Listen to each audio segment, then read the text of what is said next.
очень люблю его творчество. Мамут ага работы у меня появились, наверное, раньше, чем другие.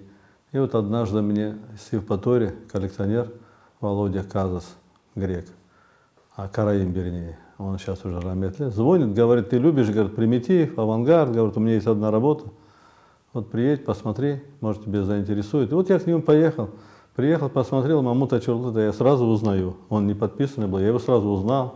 Так как Мамут ага известный наш крымско-татарский художник, и его первая работа живописная, мне было очень интересно его приобрести, и вот сейчас она находится в нашей коллекции.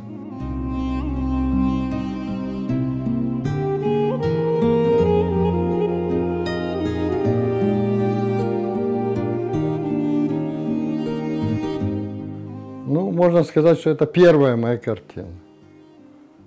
Когда я впервые попал в Крым в составе творческой группы по мини-текстилю, перед этим я занимался текстилем, то есть художественным ткачеством, где-то 7-8 лет. Она была написана в Крыму, но это было начало, как спусковой крючок.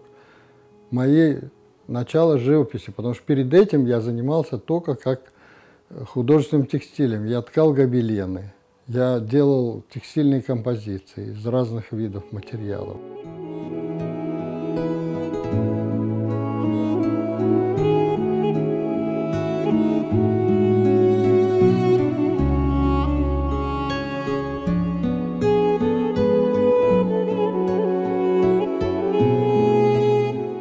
Вот он ехал с Узбекистана на симпозиум, как он рассказывал, его не пустили на этот симпозиум, так как рассказывал, самолета сняли.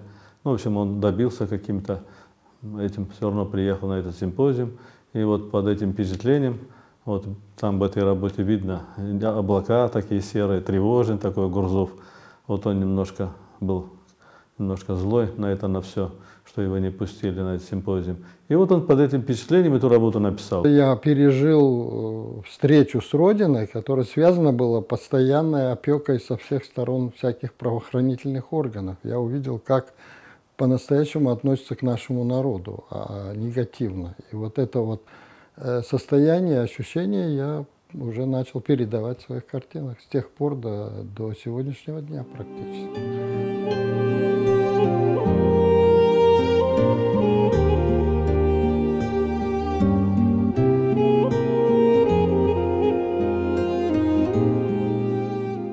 Дело в том, что она в начале 90-х, я не помню, куда они все ушли, это одна единственная была, по-моему, у меня на руках, или я не знаю, может, еще что-то есть. Но, то есть это было очень трудное время, когда нужно было строить дом, мне в тяжелейших условиях удалось построить дом. Я приехал сюда, черная абсолютно есть фотография такая, а через год я стал наполовину седым. Просто вот это такое было трудное время. Плюс еще это был кризис такой финансовый. Это время, когда ты не знал, чем завтра вообще кормить будешь семью.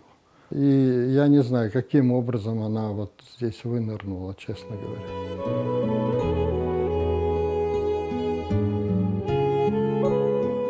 Ну, он очень удивился, конечно, обрадовался он. Сам удивился бы. Что, как она с тех времен, как она оказалась? Не, ну я обрадовался, это же мое дитё и первенец, как говорится, первое дитё. То есть, а ему повезло вот такого значения работу где-то приобрести у какого-то антиквара.